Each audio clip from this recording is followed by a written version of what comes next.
మన తెలుగు వాళ్ళకి సాటర్డే అంటేనే సాంబార్, సాంబార్ అంటేనే సాటర్డే. మరి అలాంటి స్పెషల్ సాటర్డే రోజు ఒక స్పెషల్ సాంబార్తో మీ అందరి ముందుకి వచ్చేసాను. మరి ఈ సాంబార్ రెసిపీ ఎలా ప్రిపేర్ చేసుకోవాలో చూసేద్దాం రండి.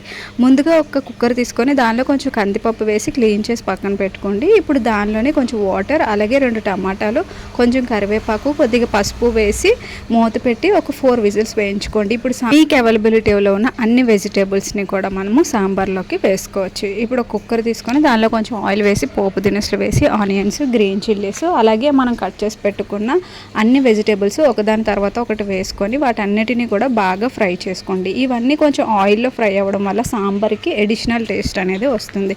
ఇప్పుడు ఈ ముక్కలన్నీ వేసుకున్న తర్వాత ఇవి మగ్గడం కోసం కొంచెం సాల్ట్, పసుపు, అలాగే కారం 3 యాడ్ చేసుకొని బాగా ఫ్రై చేసుకోండి. ఇప్పుడు దీనిలో మనం ముందుగా ఉడికించి పెట్టుకున్న పప్పును కూడా యాడ్ చేసుకొని అంతా ఒకసారి బాగా కలిపి ఇప్పుడు సాంబార్ పులుపుకి సరిపడంత చింతపండు రసం, అలాగే వాటర్, మీకు కావాల్సిన కన్సిస్టెన్సీలో వాటర్ వేసుకొని ఒకసారి బాగా కలిపి మీడియం ఫ్లేమ్లో ఒక 10 నిమిషాల పాటు మరిగించుకోండి. అండ్ మధ్యలో ఒకసారి తీసి దీనిలో కొంచెం కొత్తిమీర, కరివేపాకు, అలాగే కొద్దిగా సాంబార్ పొడి వేసుకొని ఒకసారి బాగా సాంబార్ని మరిగించుకోండి.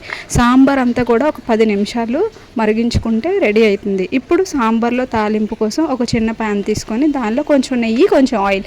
సో నెయ్యి వేయడం వల్ల దాని టేస్ట్ గురించి మళ్ళీ నేను మీకు సపరేట్గా చెప్పక్కర్లేదు.